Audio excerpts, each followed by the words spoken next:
அதிதி பைரவி ஆன்மீகம் YouTube channel சார்பாக அனைவருக்கும் வணக்கம். திருமண வரம் அருளும் திருவாதிரை விரதம். ஆருத்ரா தரிசனம் என்ன தேதியில் வருது? வருடத்திற்கு ஒரு முறை வரும் இந்த நடராஜ பெருமானை சிறப்பிக்கும் வகையில் அந்த விழா எப்போது அப்படின்னு சொல்லி பார்க்கலாம்.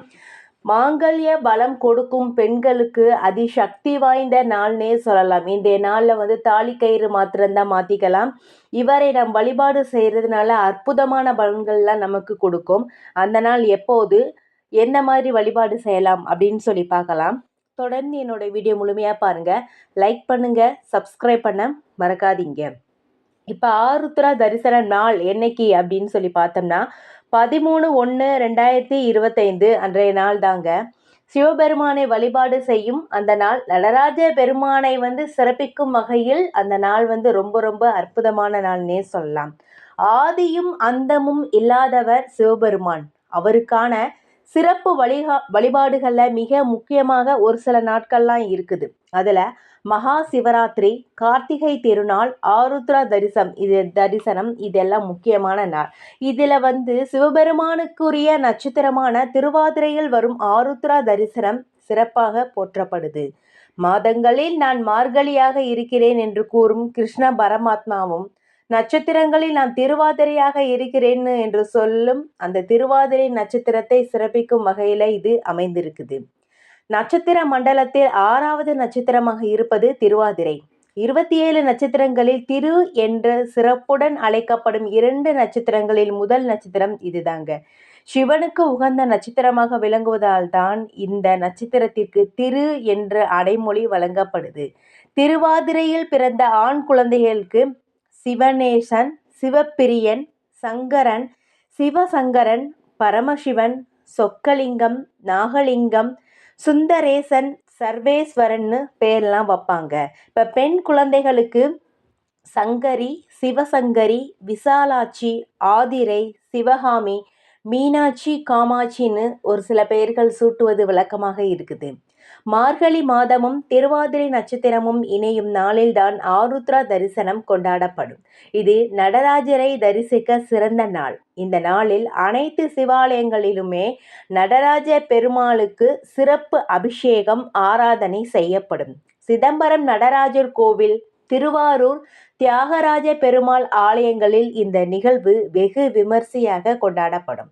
ஒருமுறை திருப்பார்கடலில் பள்ளி கொண்டிருந்த மகாவிஷ்ணு தன் ஞான கண்ணால் சிவபெருமான் ஆடிய ஆனந்த தாண்டவத்தை கண்டு களித்தார். அந்த பரவசத்தில் ஆஹா, அற்புதமான நடனம்னு வாய் விட்டு கூறிட்டாரு.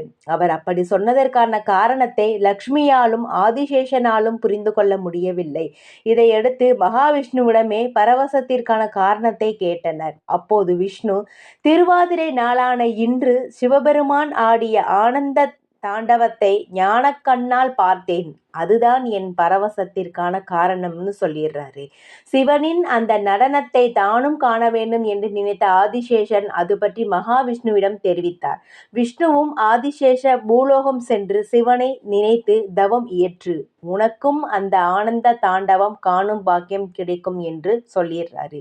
இதனை அடுத்த ஆதிசேஷன் பதஞ்சலி முனிவராக பூமியில் அவதரித்தார். இடுப்பு வரை மனித உடலும் இடுப்புக்கு கீழே பாம்பின் உடலும் அமைப்பு இந்த மாதிரி கொண்டது பதஞ்சலி முனிவர் காணப்பட்டார். பல காலம் பூமியில் தவம் இருந்த பலனாக பதஞ்சலி முனிவருக்கு சிதம்பரம் ஆலயத்தில் இறைவன் ஆனந்த தாண்டவத்தை பார்க்கும் பாக்கியம் கிடைத்தது. அவருக்கு சிவபெருமான் தன்னுடைய ஆனந்த தாண்டவத்தை காட்டி அருளினார். அப்போது பதஞ்சலி முனிவர், இறைவா, இந்த திருக்காட்சியை பூலோக மக்களுக்கும் காட்டி அவர்கள் முக்தியடைய வேண்டும்னு சொல்லிடுறாரு. அதன்படியே ஆண்டுதோறும் மார்கழி மாத திருவாதிரை நட்சத்திரத்தில் ஆருத்ரா தரிசனம் வெகு விமர்சையாக அனைத்து சிவாலயங்களிலுமே நடைபெற்று வருகிறது. இப்ப இந்த ஆருத்ரா தரிசன நாளில் நடராஜருக்கு விரதம் இருக்கும் முறை எப்படி அப்படின்னு சொல்லி பார்க்கலாம். ஒரு வருடத்தை 2 அயனங்களாக பிரிச்சிருப்பாங்க. அதுல ஆடி மாதம் முதல் மார்கழி வரையிலான தட்சிணாயன புண்ணிய காலத்தின் கடைசி மாதமாக இருப்பதுதான் இந்த மார்கழி. இந்த மாதம் தேவர்களின் அதிகாலை பொழுது, அதாவது அவர்களின் பிரம்ம முகூர்த்த நேரம் இந்த மாதத்தை சொல்வாங்க. இந்த மாதத்தில் வரும் பௌர்ணமியுடன் கூடிய திருவாதிரை நட்சத்திர நாளில்தான் திருவாதிரை நோன்பு கடைபிடிக்கப்படுது. அன்றைய நாள் என்ன பண்ணணும்னா, அதிகாலையில எழுந்து குளிச்சுட்டு சிவநாமம் உச்சரித்து உடல் முழுவதும் திருநீர் தரித்திருக்க வேண்டும். அதாவது பெண்கள்லாம் நெத்தியில திருநீர் பூசிக்கோங்க. அதுக்கப்புறம் சிவாலயம் கோயிலுக்கு போயிட்டு நடராஜர் நிச்சயமாக இருப்பார். அங்க சிவகாமி அம்மனும் இருப்பாங்க. அவங்கள போய் நீங்க தரிசனம் செய்ய வேண்டும். காலையிலேயே கோயிலுக்கு போயிட்டு தாண்டவ தீபாராதனை காண வேண்டும். அதுக்கப்புறம் வீட்டுக்கு வந்ததுக்கப்புறம் இறைவனுக்கு திருவாதிரை களி படைத்து அதை குழந்தைக்கு வழங்க வேண்டும். வீட்டில் உள்ள குழந்தைகளுக்கு பகலில் உணவு அருந்தக்கூடாது. அதாவது விரதம் அப்படிங்கிறது ஒவ்வொருத்தவங்களும் உடல்நிலையை பொறுத்து நான் ஒவ்வொரு வீடியோலையும் சொல்லிக்கிட்டு தான் வர்றேன். உடல்நிலை நல்லா இருக்குன்னா தாராளமாக நாம் சாப்பிடாம நாம் விரதம் இருக்கலாம். இந்த மாதிரி பார்த்துக்கோங்க. அன்றைய நாள் முழுவதுமே சிவபுராணம், திருவாசக பாடல்கள், தேவாரம், பக்தி பாடல்கள் கேட்டுக்கிட்டே இருங்களேன். மனசு ரொம்ப புத்துணர்ச்சியாக இருக்கும். இரவில் எளிமையான உணவு நீங்கள் எடுத்துக்கோங்க. திருவாதிரை விரதத்தை மார்கழி திருவாதிரையில் தான் அனைவரும் கடைபிடிப்பர். ஆண்டு முழுவதும் ஒவ்வொரு மாதமும் வரும் திருவாதிரை நட்சத்திர தினத்திலும் இந்த விரதத்தை மேற்கொள்ளலாம், தவறு கிடையாது. தொடர்ச்சியாக ஒரு வருடம் திருவாதிரை நோன்பு இருந்தவர்களுக்கு வாழ்வுக்கு பின் கைலாயத்தில் வாழும் பெரும் பேறு கிடைக்கும்.